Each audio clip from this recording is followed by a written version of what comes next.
Usually ನಾವು ಅಂತೀವಿ, ಯಾವುದೇ ಒಬ್ಬ ಸೂಪರ್ ಸ್ಟಾರ್, ಒಬ್ಬ ವ್ಯಕ್ತಿ ನಮಗೆ ಸಮಯ ಕೊಟ್ಟಾಗ ಆ ಸಂದರ್ಶನ ಅನ್ನುವಂಥದ್ದು ಎಷ್ಟು ದೊಡ್ಡ ಮಟ್ಟದ ಡಾಕ್ಯುಮೆಂಟ್ ಆಗಬೇಕು ಅಂದರೆ, ಗುರು ಇದು ಅದ್ಭುತವಾದಂತಹ ಕಂಟೆಂಟು, ಕನ್ನಡ ಪಿಕ್ಚರ್ಲಿರುವಂತಹ ಪ್ಲೇಲಿಸ್ಟಲ್ಲಿ ನೀವು ಕೊಟ್ಟಂಥ ಕಂಟೆಂಟು ನಮಗೆ ಅದ್ಭುತ. ಅದು ನಾನು ತುಂಬ ಮನಸಾರ ಹೇಳ್ತೀನಿ ತಂಡದ ಪರವಾಗಿ. ಯಾವಾಗ ಕೋರ್ಟ್ ಎನ್ನುವಂಥ cinema ready to release ready ಇರುತ್ತೋ, ಡಾಲಿ ಹೇಗೆ ಅಂತಂದರೆ ಪ್ರತಿ ಪಾತ್ರವನ್ನು ಜೀವಿಸಬಲ್ಲ, ಪ್ರತಿ ಸಿನಿಮಾವನ್ನು ಜೀವಿಸಬಲ್ಲ, ಸಿನಿಮಾವನ್ನು ತುಂಬ ಹತ್ತಿರದಿಂದ ಬಿಗಿದಪ್ಪಿಕೊಳ್ಳುವಂಥ ಒಬ್ಬ ವ್ಯಕ್ತಿ ಅಂತ ಇಂಡಸ್ಟ್ರಿ ಮಾತಾಡುತ್ತೆ, ಸಿನಿಮಾದವ್ರು ಮಾತಾಡ್ತಾರೆ, ಜನ ಮಾತಾಡ್ತಾರೆ. ಈ ಒಂದು ಆಪ್ತತೆ ಅನ್ನುವಂಥದ್ದು ಎಷ್ಟು ಕನೆಕ್ಟ್ ಆಗುತ್ತೆ ಡಾಲಿ ಅವರಿಗೆ? ಅಲ್ಲ, ಯಾವಾಗಲೂ ಅದು ತುಂಬ ಇಂಪಾರ್ಟೆಂಟ್. ಸಿನಿಮಾ ಇದೆಯಲ್ಲ, ನಾವು ಅದನ್ನು ಎಷ್ಟು ಗೌರವಿಸ್ತೀವಿ, ಎಷ್ಟು ಪ್ರೀತಿಸ್ತೀವಿ, ಅದಕ್ಕೆ ಎಷ್ಟು ಆನೆಸ್ಟ್ ಆಗಿರ್ತೀವಿ, ಎಷ್ಟು ಕಮಿಟೆಡ್ ಆಗಿರ್ತೀವಲ್ಲ, ಅಷ್ಟು ಚೆನ್ನಾಗಿ ಅದು ಕೈ ಹಿಡಿಯುತ್ತೆ. ಅಷ್ಟು ಚೆನ್ನಾಗಿ ಅದು ಕೈ ಹಿಡಿಯುತ್ತೆ. ನಿರಂತರವಾದ ಕಲಿಕೆ ಇರಬೇಕು. ಆ್ಯಂಡ್ ನನ್ನ ಸಿನಿಮಾ ಇದು, ನನ್ನ ಪ್ರಾಡಕ್ಟು, ಅದನ್ನು ನಾವು ಜನಗಳಿಗೆ ತಲುಪಿಸ್ಬೇಕು, ಅದನ್ನು ನಮ್ಮ ಜನ ನೋಡಿ ಅವ್ರು ನಮ್ಮನ್ನು ಪ್ರೀತಿಸಬೇಕು. ಆ್ಯಂಡ್ ನಮ್ಮ ತಪ್ಪುಗಳಿದ್ದರೆ ಅದನ್ನು ತಿದ್ದಬೇಕು.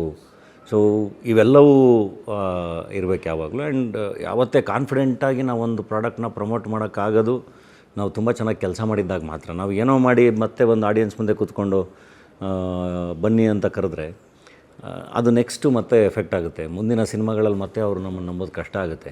ಸೊ ಹಾಗಾಗಿ ಪ್ರತಿ ಸರಿನೂ ಪ್ರಾಡಕ್ಟ್ ಯಾವುದೋ ಒಂದು ಕತೆ ಒಪ್ಕೋಬೇಕಾದ್ರೆ ಅಥವಾ ಅದನ್ನು ಮಾಡಬೇಕಾದ್ರೆ, ಅದಕ್ಕೆ ಆಡಿಯನ್ಸ್ನ ಕರಿಬೇಕಾದ್ರೆ ಎಲ್ಲ ಕಡೆ ಒಂದು ಪ್ರಾಮಾಣಿಕವಾದ ಎಫರ್ಟ್ ಇರಲೇಬೇಕು.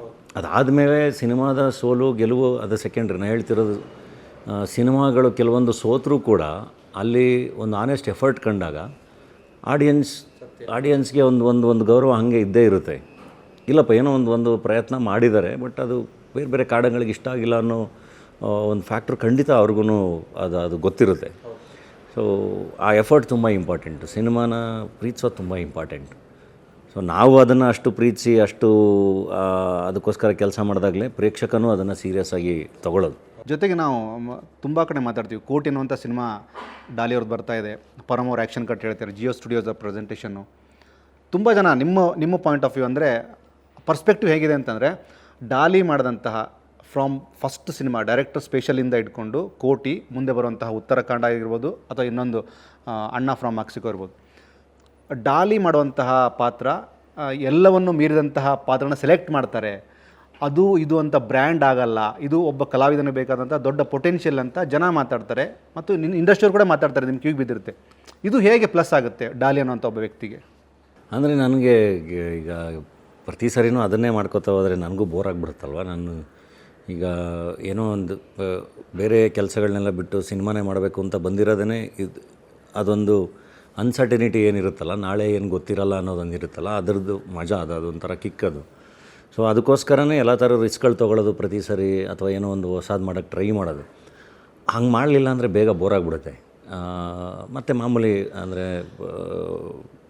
ಅಂದರೆ ಸಿನಿಮಾನೇ ಮಾಡಬೇಕು ಅಂತೇನಿಲ್ಲ ಅದಕ್ಕೆ. ಸೊ ಇಲ್ಲೇನೋ ಬಂದಿದ್ದೀವಿ, ಏನೋ ಮಾಡ್ತಿದ್ದೀವಿ ಅಂದಾಗ ಐ ಥಿಂಕ್ ಅದು ನಮಗೆ ಒಳಗಡೆ ಒಂದು ಖುಷಿ ಕೊಡಬೇಕು. ಎಲ್ಲ ಬಿಸ್ನೆಸ್ ಎಲ್ಲದ್ರ ಜೊತೆಗೆ ನಮ್ಮ ಪಾತ್ರಗಳು ಅಥವಾ ನಮ್ಮ ಕೆಲಸ ಎಲ್ಲದೂ ಅದು ನಮ್ಗೆ ಒಂಥರ ಖುಷಿ ಕೊಡಬೇಕು. ತಿರುಗಿ ನೋಡಿದಾಗ ಹೌದಪ್ಪ, ಇಷ್ಟು ಪಾತ್ರಗಳನ್ನ ಮಾಡಿದ್ದೀವಿ, ಇಷ್ಟು ಪಾತ್ರಗಳು ಕಾಣ್ತಾ ಇದೆ ಅನ್ನೋದು. ಸೊ ಹಾಗಾಗಿನೇ ಪ್ರತಿ ಸರಿನೂ ಏನೋ ಒಂದು ಹೊಸದಕ್ಕೆ ಟ್ರೈ ಮಾಡೋದು. And I am lucky enough. ಅಂದರೆ ಈಗ ಕೆರಿಯರ್ದು ಬೇರೆ ಬೇರೆ ಫೇಸ್ಗಳು ಬೇರೆ ಬೇರೆ ಥರ. ಅದು ಬಿಫೋರ್ ಟಗರು, ಆಫ್ಟರ್ ಟಗರು, ಅಥವಾ ಆಫ್ಟರ್ ಬಡವರ ಸ್ಕಲ್, ಅಥವಾ ಹೆಡ್ ಬುಷ್. ಪ್ರತಿ ಸರಿನೂ ಬೇರೆ ಬೇರೆ ಥರ ಚಾಲೆಂಜಸ್ ಇದ್ದೇ ಇರ್ತಾಯಿತ್ತು, ಚಾಲೆಂಜಸ್ ಬರ್ತಾನೇ ಇರುತ್ತೆ. ಬಟ್ ಅದ್ರ ಜೊತೆಗೆ ಒಂದು ಸ್ಯಾಟಿಸ್ಫ್ಯಾಕ್ಷನ್ ಇರುತ್ತೆ, ಏನೋ ಒಂದು ಬೇರೆ ಏನೋ ಟ್ರೈ ಮಾಡ್ತಾ ಇದ್ದೀವಲ್ಲ ಅಂತ. ಅದಕ್ಕೊಂದು ಒದಾಟ ಅಷ್ಟೇ. ಅದು ಇಂಟ್ರೆಸ್ಟಿಂಗಾಗಿ ಇಟ್ಕೊಳ್ಳೋಕ್ಕೆ, ಲೈಫ್ನು ಇಂಟ್ರೆಸ್ಟಿಂಗಾಗಿ ಇಟ್ಕೋಬೇಕು. ಆ್ಯಸ್ ಆ್ಯನ್ ಆ್ಯಕ್ಟರ್ ಅದೊಂದು ಝೀಲು ಯಾವಾಗಲೂ ಹಾಗೆ ಇರಬೇಕಲ್ಲ.